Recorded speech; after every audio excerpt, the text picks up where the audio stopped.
Well, here we are at study number 3 in our New Territory series, Connect Season 1, 2019. And this time we're looking at Moses. Let me read to you from Hebrews chapter 11, verse 24. By faith Moses, when he had grown up, refused to be known as the son of Pharaoh's daughter. He chose to be ill-treated along with the people of God rather than to enjoy the fleeting pleasures of sin. He regarded disgrace for the sake of Christ as of greater value than the treasures of Egypt, because he was looking ahead to his reward. By faith he left Egypt, not fearing the king's anger.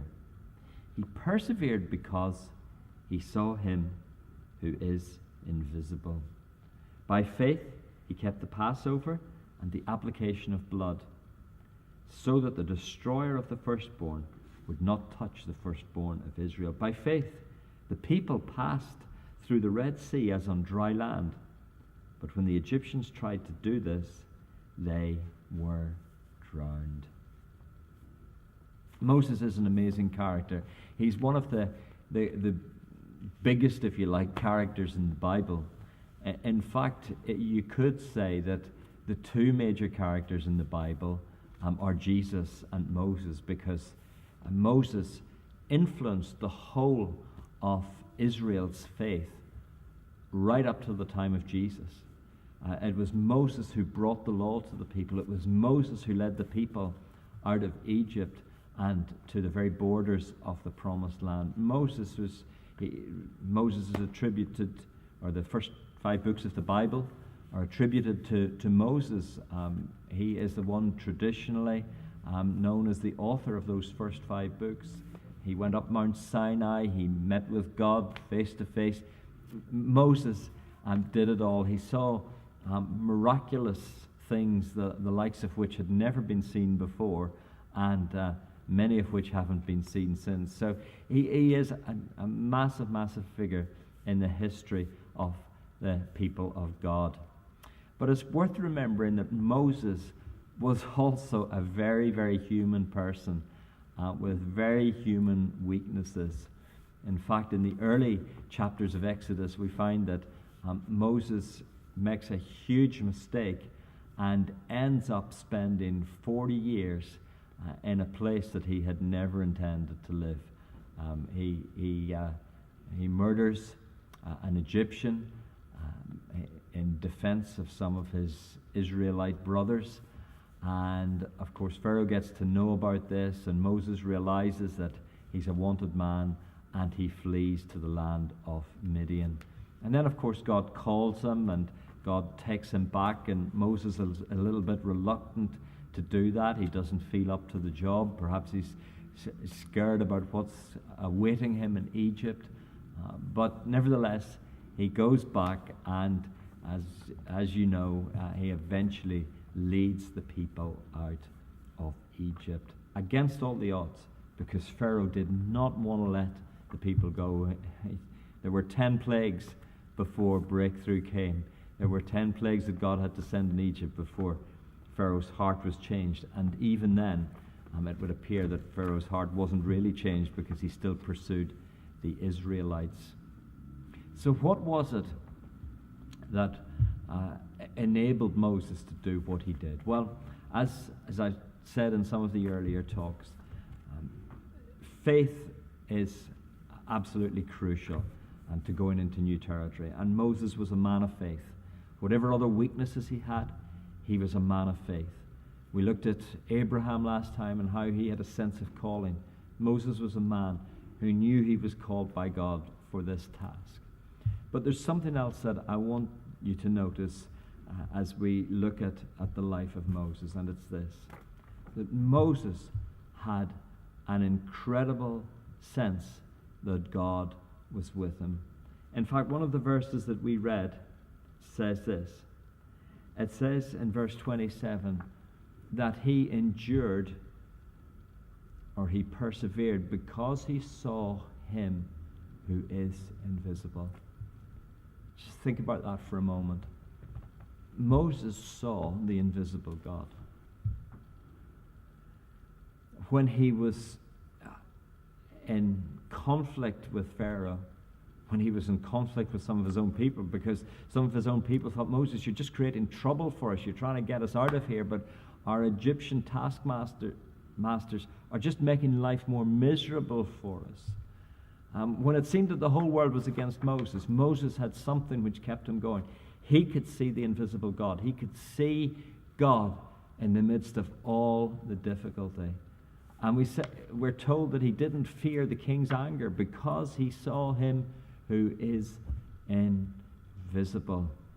I want to suggest to you in this study that if we're going to take new territory, if we're going to respond to God's call to do new things, to take new ground, whatever way you want to express that, we need to have an awareness of his presence that is so strong that we're able to see the one who is invisible. Oh, that we could train our spiritual eyes to see the one who is invisible.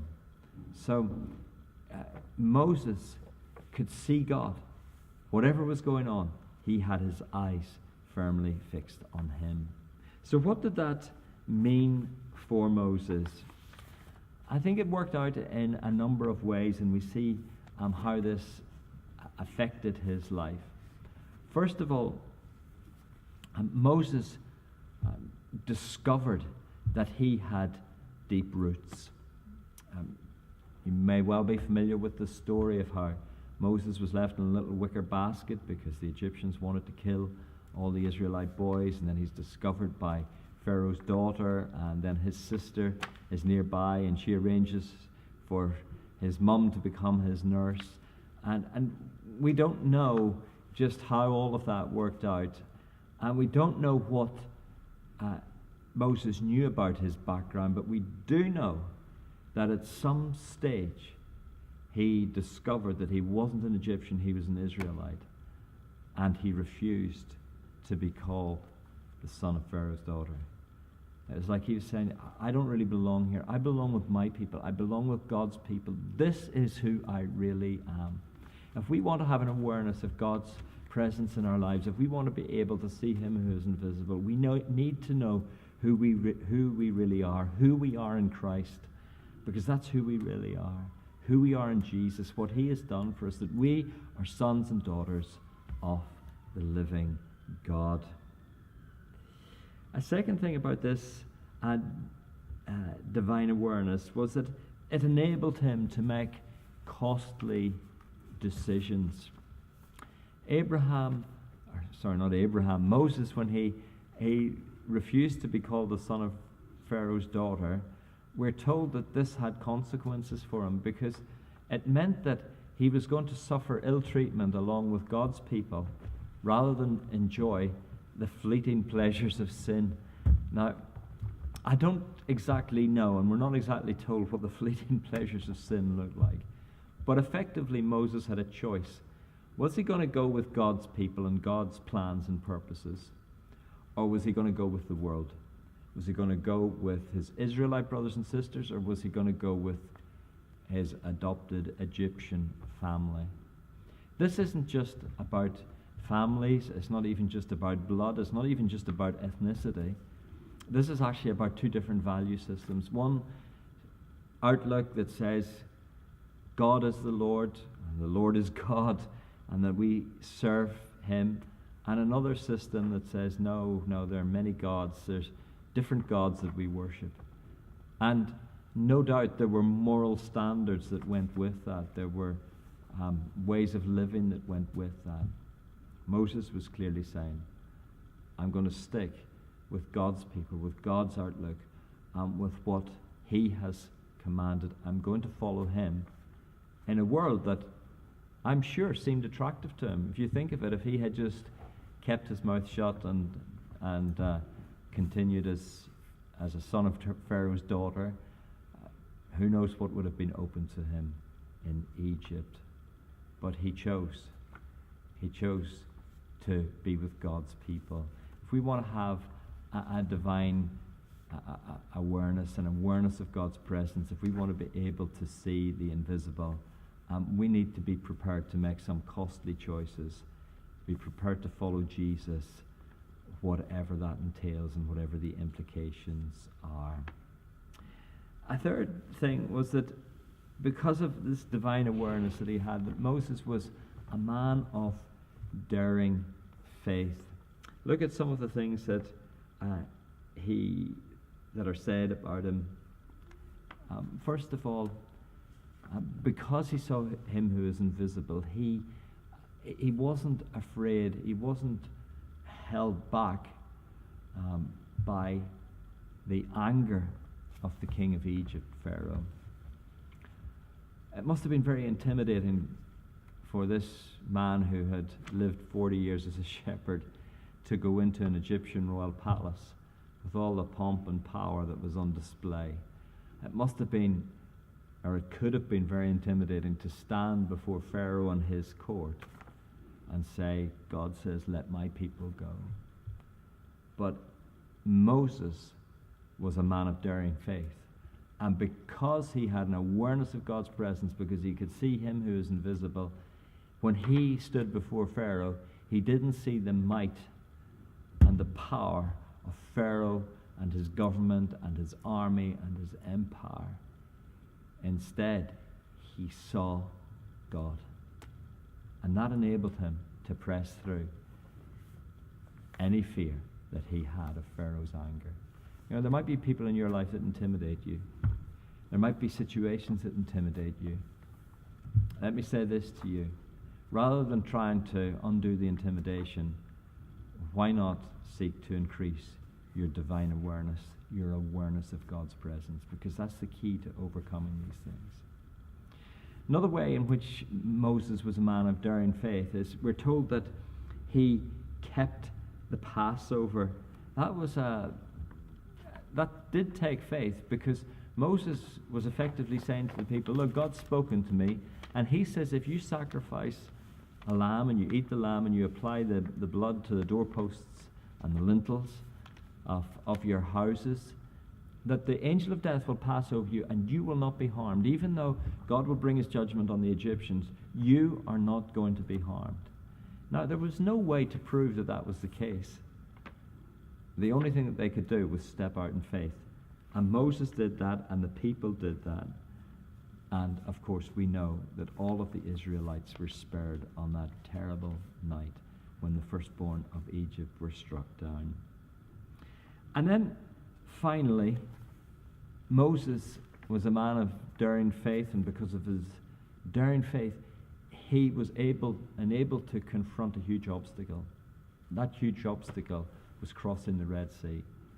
Can you imagine? You've got maybe 1 million people, and you come to this place where you've got the sea in front of you, you've got the Egyptian army behind you.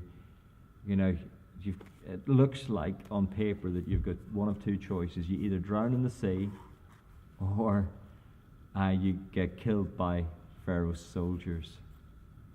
And so Moses has to confront this obstacle, and the Bible tells us of how he raised his rod, and of course the sea parted and the people went through.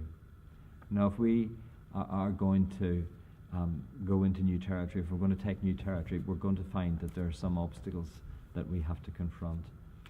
There are things that are going to seem too big for us. There might even be times when it looks as if we're cornered, as if there's no way out. But with God, there's always a way out.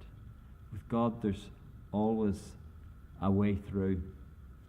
And that's what Moses discovered as he let loose his faith in God. I've no doubt that as Moses went to the Red Sea, that despite the fears and maybe reservations that he had, that somehow, even in the midst of that huge obstacle, even in the midst of the impending disaster, Moses was able to see him who is invisible. So I pray that as you do this study, as you look at the life of Moses, I pray that you'll be inspired, but I pray more than anything that you will have an increased awareness of God's presence in your life, and that he will give you eyes to see the one who is invisible.